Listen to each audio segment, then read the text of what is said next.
Hey, what's up everybody? BDL44 coming at you in another video. Alright, so I want to talk about the Philadelphia 76ers and the New York Knicks series. Series starts in New York. And, I just did a little homework on them as I was walking up the block here, looking at both of those teams. The Knicks won 3 out of the 4 matchups. Joel only played in the first game and they lost. They, meaning the Sixers, lost by like 30 points with Joel on the floor. Their first matchup this season was January, so they didn't play in the first half of the season against one another, and then structured all of their games in the second half of the season, just like the Lakers and the Warriors basically did. And the one thing that I can say is that the Philadelphia 76ers, they don't really score much against the Knicks, man. Now, granted, a lot of that has to do with Joel not being on the floor, but the last 2 matchups against the Knicks, they scored 79 points, both of those matchups, which is well below league average. In fact, that would have been a low score in a lot of eras. But the thing about it is the Philadelphia 76ers have added some key pieces to their unit that I think they're going to throw at the Knicks that are a little different than what the Knicks had seen when they first saw them. After the trade deadline, you saw them add Buddy Hield, and they added Bogdanovich from Detroit. They added Shake Milton. They've made some moves, man. So I don't really know if Buddy Hield is actually with the 76ers. If I said that, forgive me. But there are new pieces that have been added to both of these teams. Bogdanovich is with the Knicks, so I kind of threw both of the new talent together in that little statement there.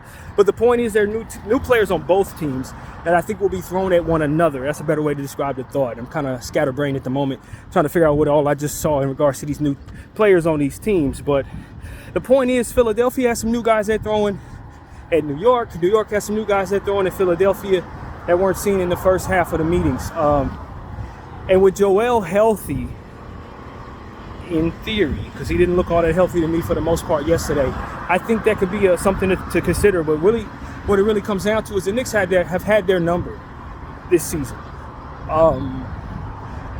but haven't really shot well against Philly, which I think can potentially be an interesting thing. Alec Burke was the other player that came to mind for the Knicks that has been added. Bogdanovich's been added for the Knicks. So they got some reinforcements shooting the ball. OG Anunoby is now on this team for the Knicks. He's healthy, played 43 minutes in the last matchup against the Chicago Bulls. So, he's going to get his full usage. That can be a real monkey wrench for the Philadelphia 76ers. But the thing that I'm telling y'all about the Sixers is interesting to me is Sixers play a muck-up type of game. When I see them play, including last night, they make the game ugly, man. Even if the score isn't necessarily going their way, if they can't seem to get scoring going, rather, they're still able to do enough defensively, 50-50 balls, tip passes, rebounding, ugly stuff to make the game more or less go in their favor one way or another. They got Kyle Lowry on the team, old champion vet, going to get guys involved with the minutes given. So I look at the Philadelphia 76ers, adding Buddy Hield, seeing how he was slashing at the rim yesterday, creating opportunities for driving kick situations. I think that's an important dynamic. If Buddy can have a big series, it could really help the Sixers. But I look at on the New York Knicks side of the game and I say, Josh Hart rebounding the ball, DiVincenzo shooting the ball the way that he does. That guard play of the New York Knicks is going to be dangerous. Obviously, Jalen Brunson, arguably one of the best players in the clutch situations in the whole game right now. I look at the center position. Very underrated center out here that I've been talking about for a million years, Isaiah Hartenstein. Not only is he good at roughing people up, rebounding the ball, but he can also get people involved. He's an underrated passer in this league. Definitely going to get balls out to shooters. You look at a guy like Miles McBride for the New York Knicks, defensive player, going to get his hands on 50-50 balls, be a dangerous basketball player for the Knicks. So it's just a lot of different things that I'm looking at in regards to New York and Philadelphia that make me think this is not going to be a short series, and maybe the regular season may not tell the story. Mitchell Robinson, how healthy is he going to be? Can OG Anunoby stay healthy for the Knicks? I have questions about the Knicks' overall ability to stay healthy, you guys. And at the end of the day, what I'm also looking at is just the need for players like Cam Payne and Nicholas Batum, who had a fantastic game in the play-in tournament game against Miami. Kelly Oubre, Paul Reed. These are important pieces for the Philadelphia 76ers. They're going to need to play well in order for the Sixers to win the series. It's a toss-up for me right now, only because Joel Embiid is not very healthy right now. That's the problem. If Joel was 100%, I would feel great about them going up against the Knicks, especially since Julius Randle is expected to not play anymore for the rest of the season. So if Joel's missing games, or if he's going to be hobbled, or if he's going to be a problem in certain situations for the Philadelphia 76ers defensively, if he's not himself, I think the firepower of the New York Knicks, others, should overpower that for which is coming their way. Now, of course, you got to consider Tyrese Maxey versus Jalen Brunson. I think that's going to be an important matchup. Obviously, Maxey's foot speed is going to be difficult to keep up with no matter who you put on him. And Jalen Brunson is such an awkward player to try to guard that he's difficult no matter who you put on him. But if Tyrese Maxey can have a amazing series, if he can really step out of his skin and be a superstar in this series, that will go a super long way in them overcoming the New York Knicks. I expect Jalen Brunson to play well, really, no matter what. He did have some bad shooting nights against Philadelphia, though. I think that's noteworthy. But even when he doesn't shoot well, he's still going to be getting other people involved. He's still such a massive threat. You just don't really trust that he won't play well in any given situation. So, I don't know, man. For me, looking at this series, I said previously that I thought if Joel is 100%, it's probably going to lean toward Philadelphia edging the series out. If Joel is not able to play, then definitely going with the Knicks. But I don't really think it's that simple now when you do a little homework on the teams. Because when Joel did play, they still blew him out. The Knicks still had major success. But I look at this and I say, if Buddy Hield and Batum and Kelly Oubre can all really do basically what I saw in the play-in tournament throughout the course of the series, it can put a lot of pressure on guys like Josh Hart and DiVincenzo and McBride to really play well. They don't have the star power on the Knicks that I think is noteworthy enough to overcome anything that Joel Embiid does and Tyrese Maxey does. Obviously, Jalen Brunson is the only outlier there. But after him, you're looking at guys to overachieve and step outside of their skin to really help the Knicks. And while I think the Knicks have enough of those guys and they fit so well together that this could really be a thing, I do find myself a little concerned about the Knicks when it really comes down to it. I know Josh Hart has been playing great, but is that really who Josh is? Or is that just how he's been for a couple weeks, and is he going to go back to being himself? DiVincenzo's had a fantastic season all year, but he's a role player. Is he really going to step in there out of his skin? It really just becomes, Hartenstein. How much can he give them? They're really going to miss Julius Randle in this series, man. That's what it comes down to. I think Julius Randle, if he could have been 100% and available, the way his team plays around him, the way that Jalen Brunson plays off of him, I would have loved to see that against these Sixers. But I really think it depends on New York just continuing to play all of their role players, which is just everybody not named Jalen Brunson, playing at an elevated level throughout the course of a 7-game series against guys who just have higher cachet than them. They usually say superstars win the series, right? Superstars win championships, etc. This is when that could be a real thing for a good playing, cohesive New York team that just might be getting outclassed by the Tyrese Maxeys and Joel Embiids of the world. You just might be getting outclassed by these guys, but they do, in my opinion, have more reliable role players in theory. I know everybody's on a super high when it comes to Nicholas Batum, but I don't expect Nicholas Batum to be able to hit 6 threes every night. He's not going to do that. Kelly Oubre's going to have to give me double Kelly Oubre. Play smart ball. You know, Buddy Hield can't be having disappearing acts. He needs to be able to score 15, 20 points, hit all his threes, get to the line, slash, play defense. You know, it's a lot on those Philadelphia 76ers role players to elevate, while the New York Knicks players have been doing that all season. Hartenstein's been playing out of himself all season. You know what I mean? Josh Hart's been great as of late. You know, so it's just, I think when I'm really trying to wrap my mind around, it's just, I think the New York Knicks are a team that's on a string with lesser guys and a better closer, if that makes any sense. I think the best closer in this series, although Joel Embiid is a superstar, I don't think him with a knee injury can be counted upon to be a closer every single night like Jalen Brunson is. I would give Jalen the edge so long as Joel's not 100%. But after that,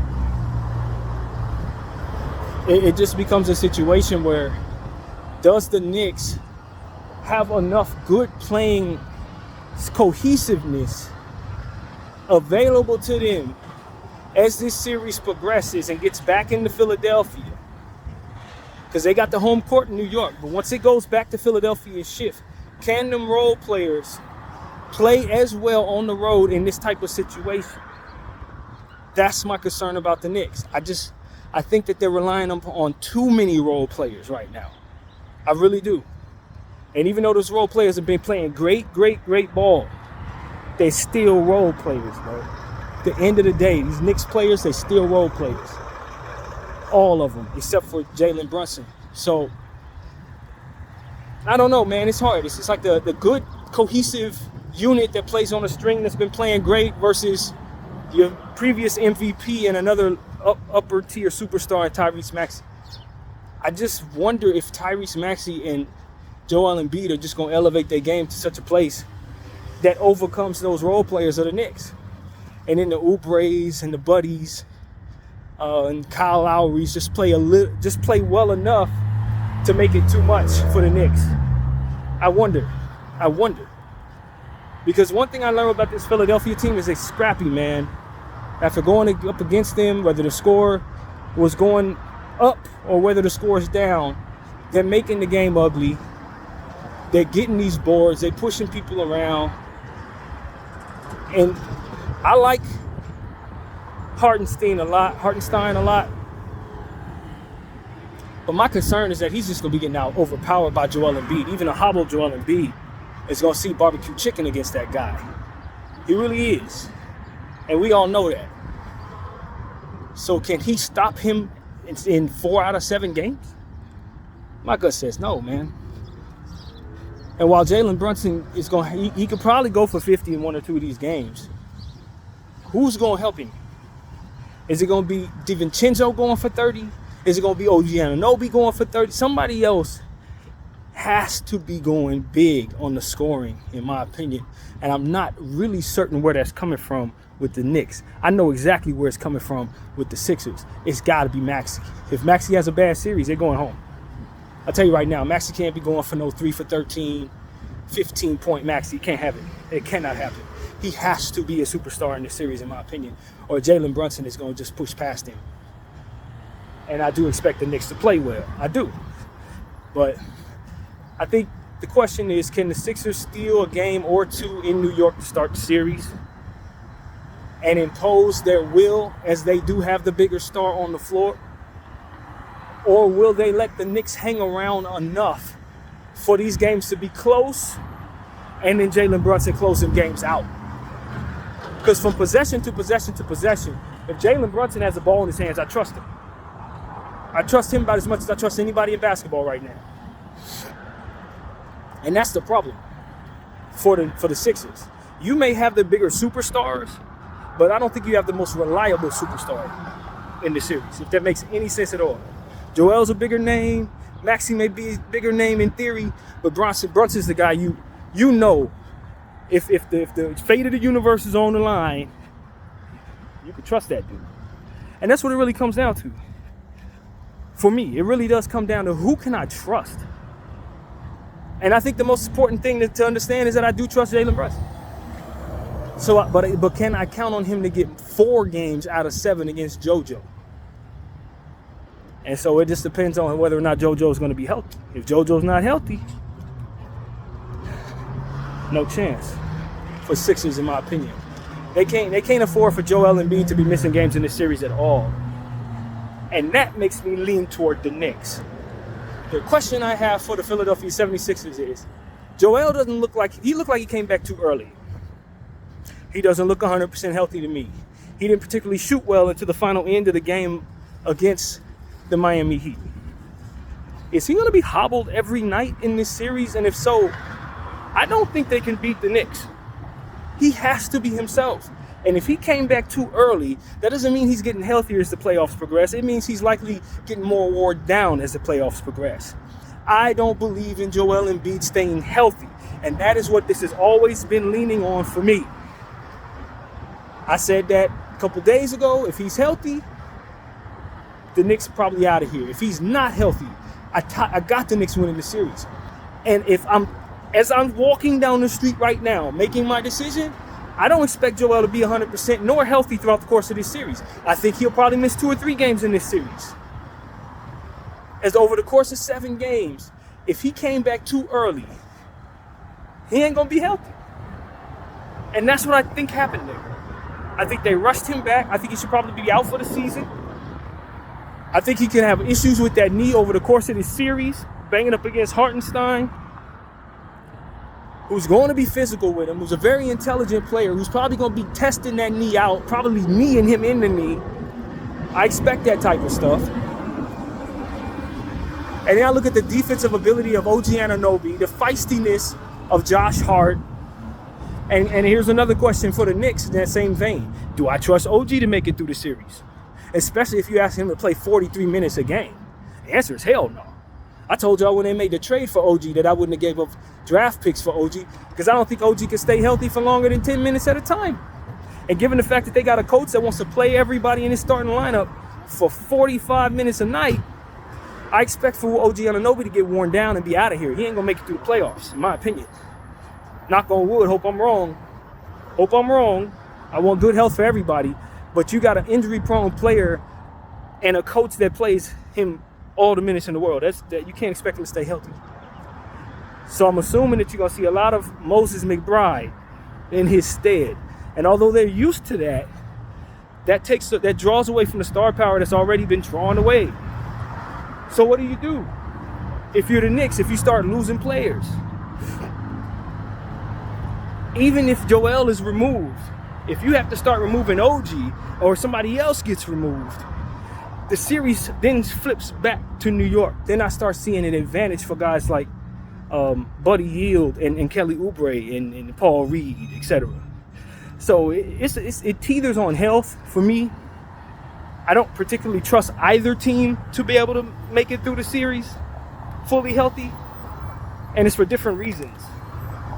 It's for different reasons. The New York Knicks, it's just about the coach. If he's going to put forth so much energy into playing his starting lineup for the majority of the game, he's going to wear them dudes down.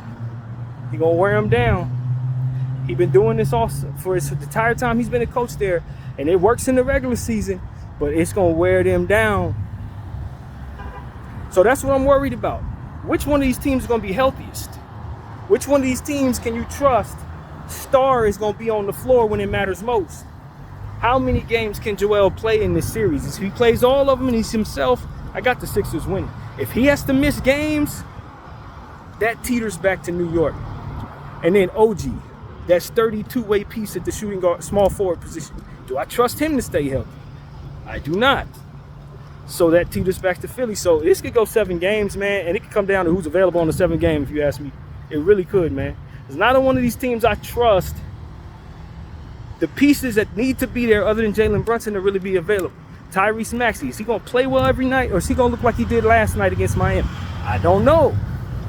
I got too many questions. Not enough answers. So that's really what it comes down to for me, man. I tell you right now, if I'm a betting man, as I continue to try to work my way through this,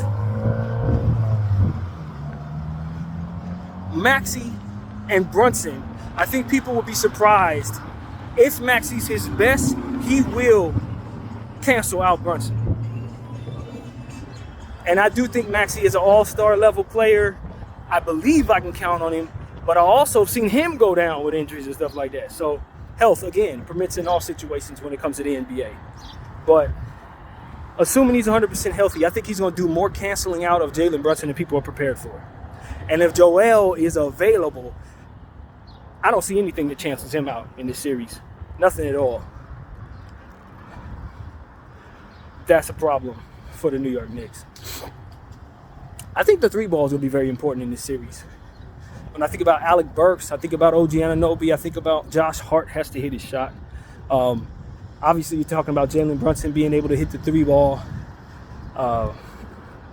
These are important pieces down there. I think the three ball is going to be important. Who shoots the three ball best in this series?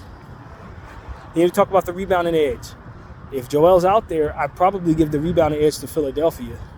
I really like Paul Reed in that way as well. But then again, when it comes to glass cleaning, between Josh Hart and Isaiah Hartenstein, you can count on them to rebound the ball quite a bit. They're going to rebound the ball. So Philly's going to have their issues trying to keep up with them rebounding the ball if Joel's not going to clean up glass. And if he ain't 100% healthy and that knee is messing with him, he may not be able to clean up glass like that. It's going to be on guys like Kelly Oubre to rebound a little more. And those guards like Bud Yield, they're going to have to rebound a little better than they expected to. So, I think it's a pretty even series, man. And you couple the ego factor. And when I say ego, I mean the pride of both cities. You're talking about New York and Philadelphia. You're talking about a very strong home court in each of these situations. You talk about two rival cities that have history well beyond basketball. I think that the pride factor is going to instill some energy into both teams as well. I think this could be a very, very serious series in that way. Testy energy, maybe a fight or two, that type of thing is possible.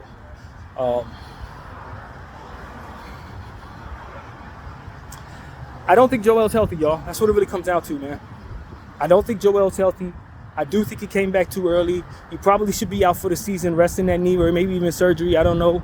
But I don't think he's 100% healthy. Looking at him yesterday, I wasn't overly impressed with him and his movement. And I'm going to tell you the truth. I think the New York Knicks are going to win the series because of that. I think the New York Knicks are going to win the series because of that. Because Joel is not going to have any of them 50-point, 60-point games that ultimately overpower his team over the New York Knicks. And I think the cohesiveness of the New York Knicks from top to bottom is probably going to be the determining factor in the series. Because I think as good as Philly looked last night, they're not as on a string as the New York Knicks. They're not. The New York Knicks have been playing great ball for weeks and weeks and weeks and weeks. That's why they got the number 2 overall seed. They do have they have the home court advantage. So if there's a 7th game in this series, it'll be at Madison Square Garden. I really like that for the Knicks. And Jalen Brunson is a monster. The most disrespected player in the Eastern Conference is Jalen Brunson. In the Western Conference, for me, it's Domantas Sabonis. But he's not getting respected like he's supposed to be respected. And I think he's going to put forth a legendary playoffs right ahead of us right now. And outdueling Joel Embiid will go a long way in putting him in that position. And he's healthier than Joel. And although they don't play the same position, it really does come down to which one of them is going to play the best, in my opinion. Tyrese Maxey, like I said, if he has an amazing series, all bets are off. But I've seen where Tyrese Maxey has either not been healthy or not been as reliable as his superstardom would demand. And so he's going to have to prove himself to me in ways that I'm not asking Jalen to prove. I trust Jalen in ways that I don't trust Maxey. And if I don't trust Maxey 100,000%, and then I don't trust Joel to be healthy, now I'm counting on stuff that I know I can't trust more so than what it is that I would otherwise trust with the Knicks. I think Bogey can go for 30 off the bench in one of these games. He could have a big Bogey game, hit like 6 threes. Now I'm looking at, Kyle Lowry. Does he have anything left? I mean, really? No, I don't expect no big game out of him. Kelly Oubre, can you give me a 35-point game? I'm not expecting that against the New York Knicks defense. I'm not. Batum, do you have another 6 3 game in you? Probably not. Not really. Buddy Yield, are you going to give me a big game? Maybe one, but I'm not expecting enough. So it's like I trust the Knicks more, man. I trust the Knicks more. I don't think JoJo's healthy. And that's it. That's it. Now, how many games this series goes? I don't really know, man. I don't really know. I think the series could probably go 7. It really could. Go the entire distance. Maybe the Knicks jump on top of this team early, get the first 2 games, and then go back to Philadelphia and win a game, and then all of a sudden we got a problem. But with JoJo on the floor, I don't see that type of success coming the Knicks' way. JoJo's going to play well in a couple of these games. But there are going to be some games where he's going to be out. Foul trouble, knee hurt, re-injury, something like that is more so what I'd bet on than him giving me 4 straight 30-plus games in this series. I don't think he's healthy. So that's the difference, man. I got Knicks, maybe 6, maybe 7, man. You know, but a lot has to be, told in regards to health. And a lot has to be told in regards to the elevated play of the superstars of the Sixers. Sixers superstars have to be super. I need 35 to 40 point Maxey. I need 35 to 40 point JoJo. And I'm not counting on that. I just don't think I can get that from them. No.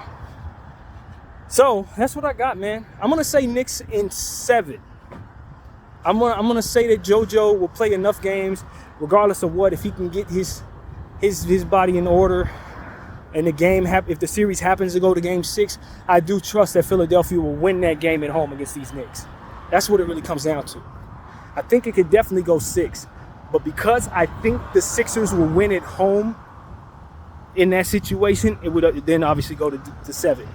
But I think 6 is what you can most definitely count on in my mind. I just don't think either team can overpower one another. I don't think that. Not with the issues that they have. They both have some issues. But going into this offseason, going into the playoffs rather, the Knicks are just playing better ball, man. The Knicks are the healthier team. And even though Julius Randle is not out there, which really does genuinely concern me, they ain't played with Julius Randle in weeks, and they've been beating the crap out of people, including the Sixers, without JoJo. So, yeah, man. I hate to see JoJo go out in the first round.